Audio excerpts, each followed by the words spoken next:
역대상 4장 9절에서 10절 말씀입니다. 성경으로는 구약 614쪽입니다. 야베스는 그의 형제보다 기숙한 자라. 그의 어머니가 이름하여 이르되 야베스라 하였으니 이는 내가 수고로 낳았다 함이었더라. 야베스가 이스라엘 하나님께 아뢰어 이르되 주께서 내게 복을 주시려거든 나의 지역을 넓히시고 주의 손으로 나를 도우사 나로 환난을 벗어나 내게 근심이 없게 하옵소서 하였더니 하나님이 그가 구하는 것을 허락하셨더라. 아멘. 옛날 어떤 선생님께서 칠판에다가 한자로 8팔자를 이제 써놓고 학생들에게 물었다고 합니다. 얘들아 이게 무슨 글자지? 라고 했더니 이게 팔자요 라고 했다고 합니다. 선생님께서 이제 칠판을 가지고 팔자를 쓰는데 팔자를 쓰면서 왼쪽 손을 길게 밀어뜨렸다고 합니다. 그랬더니 아이들이 그것을 보면서 선생님 팔자가 나쁩니다 라고 말을 했다고 합니다. 그래서 이번에는 또 선생님께서 주시고 팔자를 쓰는데 양쪽 길이를 길게 밀어뜨렸다고 해요. 그랬더니 아이들이 선생님 팔자가 늘어졌네요 라고 그렇게 이야기했다고 합니다. 선생님께서 이번에는 다시 지우고 이제 칠판에는 8팔자를 쓰는데 정자도 팔자를 예쁘게 썼다고 그래요. 그랬더니 아이들이 하는 말이 선생님 팔자가 좋네요 라고 했다고 합니다. 선생님께서 이 아이들의 말을 듣고 우리 분필을 내려놓으면서 아이들이 이렇게 말했다고 합니다. 얘가 인생의 운명은 정해지는 것이 아니라 얼마든지 바뀔 수 있다 라고 했다고 합니다. 우리가 하나님 믿죠. 하나님 믿는 우리는 팔자 이야기를 해서는 안 됩니다. 팔자 타령하면 안 됩니다. 팔자가 상하고 혹은 강아지 팔자가 상팔자요. 혹은 나는 팔자가 낮고 내 팔자는 고칠 수가 없어. 그리고 아이고 내 팔자야 이런 팔자 이야기를 사용하지 않는 게 좋습니다. 왜냐하면 하나님 믿는 믿음의 사람들은 믿음의 사람들의 인생은 닫힌 인생이 아니라 언제든지 열려있기 때문에 그렇습니다. 우리는 열려있는 인생을 살아가고 있는 사람입니다. 하나님 안에서 정해진 불행한 인생은 없습니다. 하나님 안에서 정해진 불행한 인생은 없다. 불행처럼 여겨진 우리의 삶도 하나님을 믿는 우리의 믿음과 그리고 하나님 은혜가 만날 때에 얼마든지 새로워질 수 있기 때문에 그러합니다. 그래서 하나님께서 이미 우리 앞에 문들을 다 열어놓으셨어요. 생명의 문, 평안의 문, 복된 문을 열어놓으셨습니다. 그래서 우리는 얼마든지 믿음으로 그 문에 들어갈 수 있기 때문에 여러분 될 수 있으면 내 팔자야 하면서 팔자 타령은 하지 않는 것이 좋습니다. 자, 오늘 우리가 읽었던 본문에 나온 야베스는 어떻게 보면 복과는 굉장히 거리가 멀었던 그런 사람이었어요. 야베스라는 이름의 뜻이 고통이었습니다. 고통이었어요. 그의 이름처럼 야베스는 굉장히 선한 환경 가운데서 태어났습니다. 근데 그래도 그가 이제 말씀해 보니까 모든 사람들이 주님을 받는 유명한 사람이 되었다라고 말씀하고 있어요. 어떻게 그럴 수 있을까? 복과는 참으로 거리가 멀었던 그런 인생처럼 보여졌고 고통스러운 운명이 그 운명처럼 보여졌던 이 사람이 어떻게 그 인생을 역전시킬 수 있었을까? 고통스러웠던 그 운명을 어떻게 하나님의 축복으로 바꿀 수 있었을까? 그 원리를, 그 신앙의 원리를 오늘 짧은 이 말씀을 통해서 우리가 살펴볼까 합니다. 야베스가 발견했던 첫 번째 축복의 원리가 있다고 한다면 그것은요, 고통의 이름을 기도로 돌파했던 겁니다. 고통스러웠던 이름, 그 이름을 기도로 돌파했다. 야베스는 히브리어로 고통이라는 뜻이라고 했죠. 여러분 어떤 부모는 사실이 부모가 자녀를 낳게 된다고 한다면 자녀의 이름을 좋게 이름 지으려고 합니다. 예쁜 이름으로 지어주려고 합니다. 근데 그 어머니가 이 야베스를 갈 때 얼마나 고통스럽게 낳았는지 내가 수고를 낳았다라고 말하면서 그 이름을 야베스라고 지은 거예요. 그러니까 고통이라고 지어줍니다. 그 어머니가 이 아이를 낳았을 때 얼마나 힘들었으면 야베스라고 졌을까 그렇게 이해가 됩니다. 그런데 그것만이 아니었어요. 성경에 보면 보통 이름은 아버지가 됐습니다. 가부장적인 사이에서 아버지가 되는 것이 보통인데 야베스라는 이름은 그의 어머니가 지어줬습니다. 아마도 야베스가 태어날 당시 아버지가 없었던 것 같습니다. 성경에는 구체적으로 기록되어져 있는 것은 없지만 어머니가 그 이름을 지었다는 것을 볼 때에 서로 야베스가 태어날 당시에 아버지가 곁에 없었다. 일찍 먼저 죽었든지 아니면 멀리를 떠났든지는 알 수 없지만 옆에 없을 그런 가능성이 많습니다. 무슨 얘기가 하면 야베스의 가정이 그만큼 어려운 환경이었다라고 하는 거예요. 그래서 야베스는 태어날 때로 굉장히 고통스럽게 태어났고요. 그의 자라는 그런 환경도 그리 좋지 않았다라고 하는 겁니다. 여러분 한번 생각해 보세요. 사람들이 야베스를 부릅니다. 야베스라고 부릅니다. 그 말이 어떻게 들리는 거예요? 그냥 보통 이렇게 부르는 거예요. 세계 말에서 우리나라가 부를 때 이 보통, 이 불치거리, 이 보통 이라고 부른다고 한번 생각해 보세요. 이렇게 자신의 이름을 부를 때마다 그 이름을 부를 때마다 어떤 면에 있어서는 야베스가 그렇게 생각할 수도 있었을 것 같습니다. 야, 나는 세상에 태어나지 말았어야 될 존재인가 보다 라고 그렇게 여길 수도 있었는데요. 야베스는 그렇게 하지 않았다는 거예요. 보통이라는 이름의 뜻을 가졌던 야베스라는 이름을 부르면서도 그렇게 생각하지 않았습니다. 야베스는 자신을 지배하려고 했던 그 고통의 환경 속에 머물러 있지 않았습니다. 팔자 팔을 하면서 이곳이 내 운명이지, 이렇게 살아가는 것이 내 운명이지라고 그 환경 속에 머물러 있지 않았습니다. 그 대신에 야베스는 하나님께 나가서 기도합니다. 이렇게 기도합니다. 주께서 내게 복을 주시거든 나의 지역을 넓히시고 주의 손으로 나를 도우사 나를 환난에 벗어나 내게 근심이 없게 하옵소서라고 하나님 앞에 기도합니다.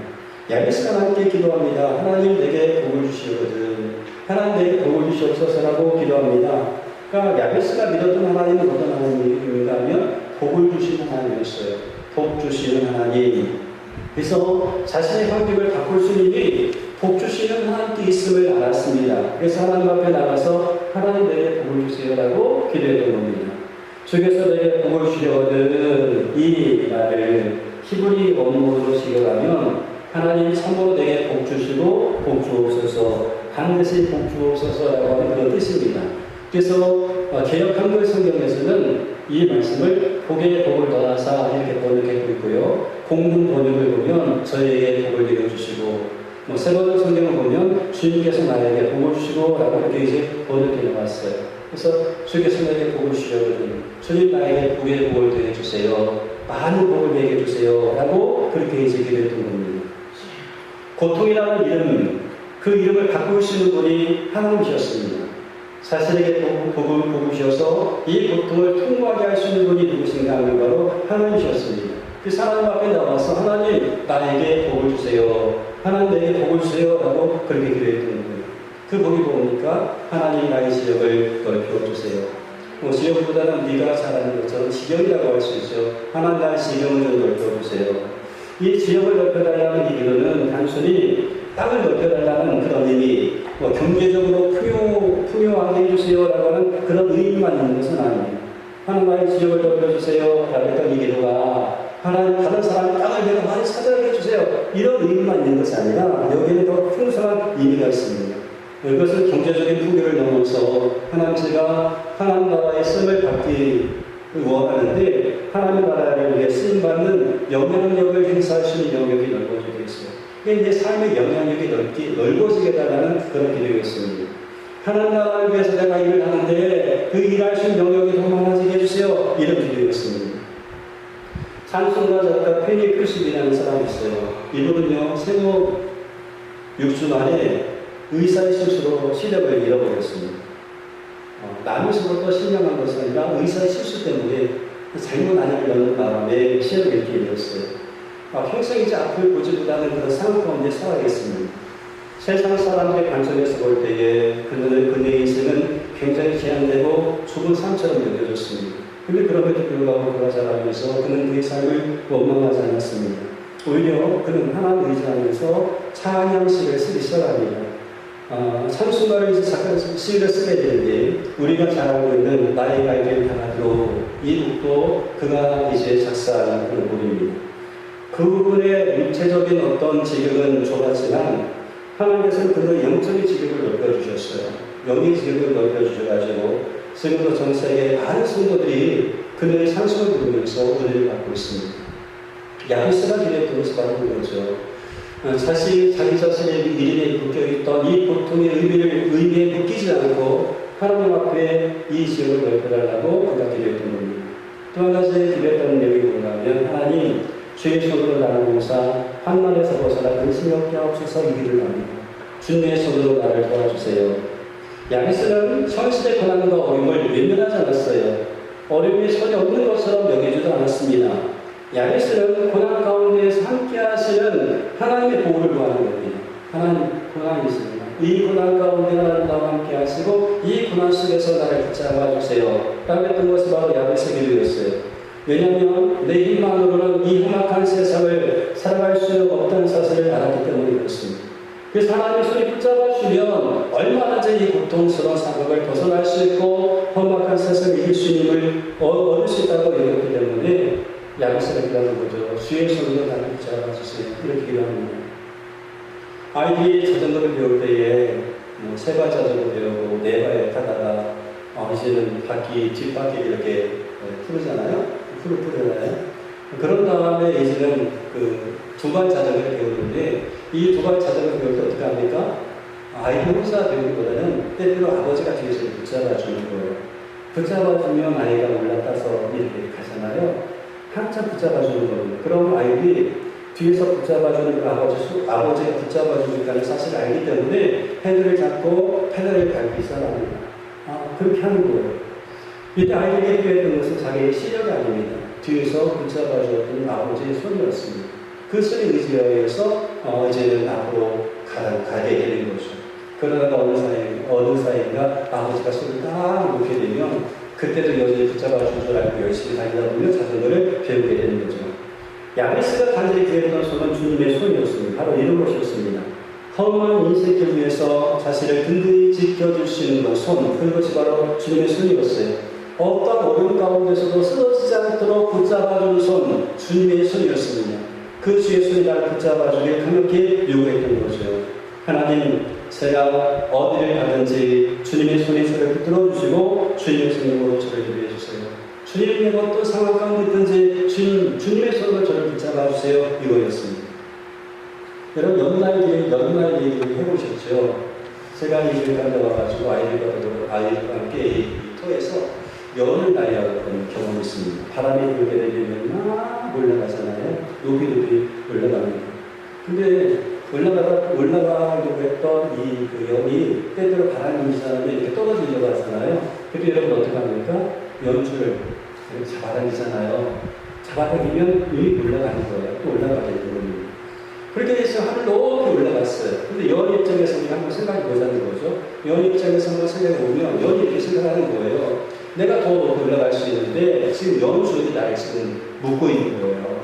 이 연줄만 없으면 더 높이 올라갈 수 있을 거라고 생각하는 겁니다. 그래서 어떻게 합니까? 연줄을 잘라버리는 거예요. 그럼 어떻게 될까요? 연이 날아가다가 나중에 어떻게 됩니까?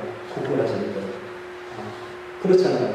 연줄이 끊어지면 계속 올라가는 게 아닙니다. 고꾸라져고 그리고 땅에 추락하게 되는 겁니다.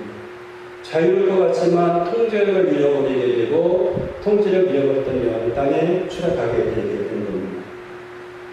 성도 여러분, 주님의 손이 우리를 붙들고 계십니다. 그래서 바람이 불면 어떤 면에서 더 높이 따라올 수가 있는 겁니다. 인생의 어떤 풍랑을 만날 때 있잖아요. 근데 주님의 손이 붙들고 계세요. 그 풍랑의 바람이라는 것이 우리를 더 높게 날아오는 겁니다. 우리가 높이 날아오다 보니까 이런 생각을 하는 거죠. 주님의 손이 거시장스럽다. 나를 너무나 간섭하는 것 같다. 라고 해서 그 주님의 손을 뿌리치는 겁니다.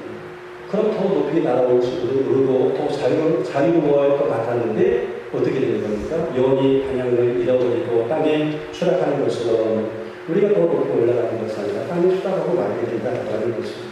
그러므로 주님의 손은 항상 우리를 붙잡아 주셔야 되는 겁니다. 어떤 상황 속에서도 주님의 손이 우리를 붙잡아 주셔야 된다라고 하는 거죠.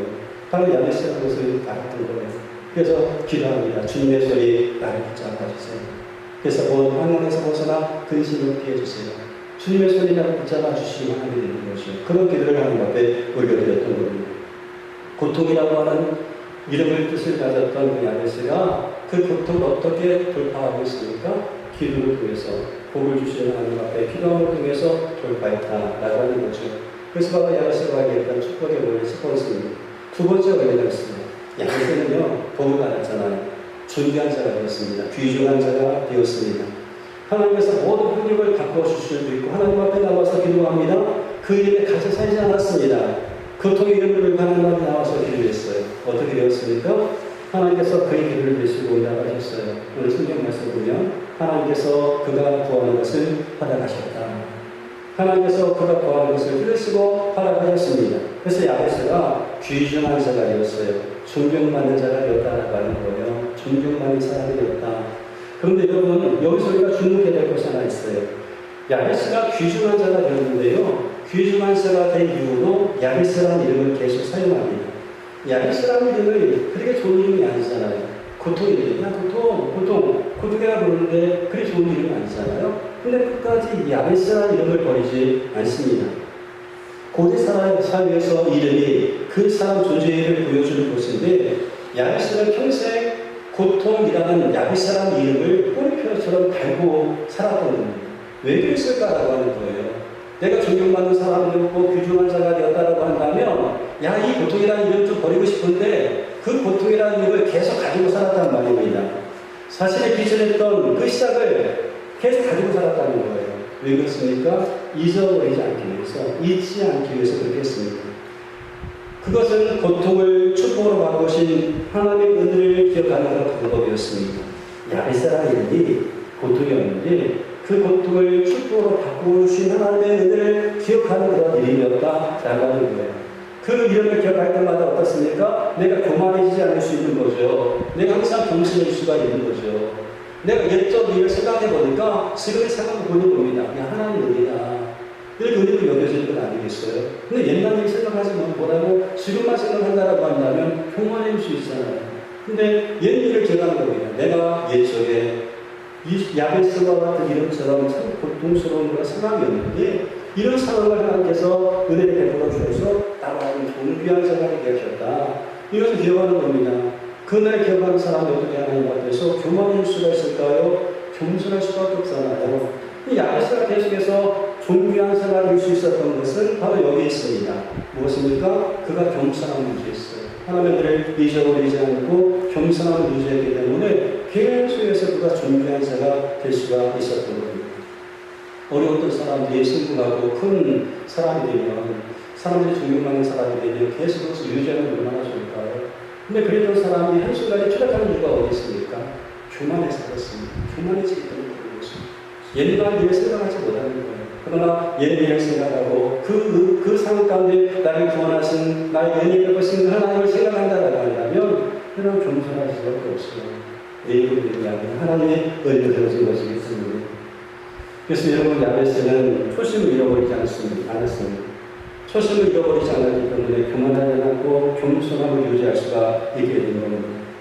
하나님을 향한 한결같은 믿음을 그가 지닐 수 있었던 겁니다. 그래서 야베스라는 이름을 하나님의 은혜를 전하는 영광스러운 흔적을 얘기하는 거죠. 야베스입니다. 그 이름의 뜻이 좋지는 않지만 그 이름이 오히려 하나님의 영광을 드러내는 흔적이 되겠다. 역대상 2장 55절에 보면 서기관들이 모여 살았던 그 성읍의 이름이 나오는데요, 야베스라는 성읍이 나옵니다. 야베스. 서기관들이 모였던 성읍이었어요. 한마디로 말하면 엘리트 사람들이 모였던 그런 사람들의 이름이었는데, 그 사람들이 모였던 살았던 이름을 야베스라고 했던 겁니다. 무슨 말인가 하면 야베스의 기도가 개인의 성공을 넘어서 후대에 거대한 영적 유산을 남겼다는 거죠. 그만큼 영향력을 획세했다라고 하는 겁니다. 근데 그랬던 그가 계속해서 겸손함을 유지했다. 굉장히 놀라운 일이라고 할 수가 있습니다. 성도 여러분, 야베스를 통해서 우리가 축복의 원리를 우리가 알아야 됩니다. 고통의 이름을 기도로 돌파하십시오. 고난 가운데 하나님께 나아가십시오. 어려움 속에서도 믿음으로 기도하시기 바랍니다. 하나님을 잊지 않는 한결같은 믿음을 지켜보십시오. 끝까지 하나님을 신뢰하십시오. 하나님께서 그런 우리를 반드시 반짝반짝 빛나는 보석처럼 우리를 빚어가실 것입니다. 야베스는 고통이라는 이름을 고통이란 야베스에게 고통이라는 이름은 인생의 모래 알갱이와 같았습니다. 그러나 그 고통을 기르고 감싸놨을 때에 하나님 그를 보석처럼 빛나는 준비한 자가 되게 하십니다. 그래서 하나님은 야베스 삶을 통해서 일단 보여주고 있어요. 누구나 환경을 넘어 지역이 넓어지는 인생 역전의 주인공이 될 수 있음을 야베스를 통해서 일단 보여주고 있는 것입니다. 그런 것은 성도 여러분, 지금의 처한 환경에 굴복하지 마시고 지금의 처한 환경을 기도 돌파하십시오. 하나님을 잊지 않는 한결같은 겸손함을 유지하시기 바랍니다. 그래서 환경을 넘어서 역사하시는 하나님의 응답으로 삶의 지경이 넓어지는 그 복을 경험하는 저와 여러분 되시기를 주의 이름으로 축복합니다.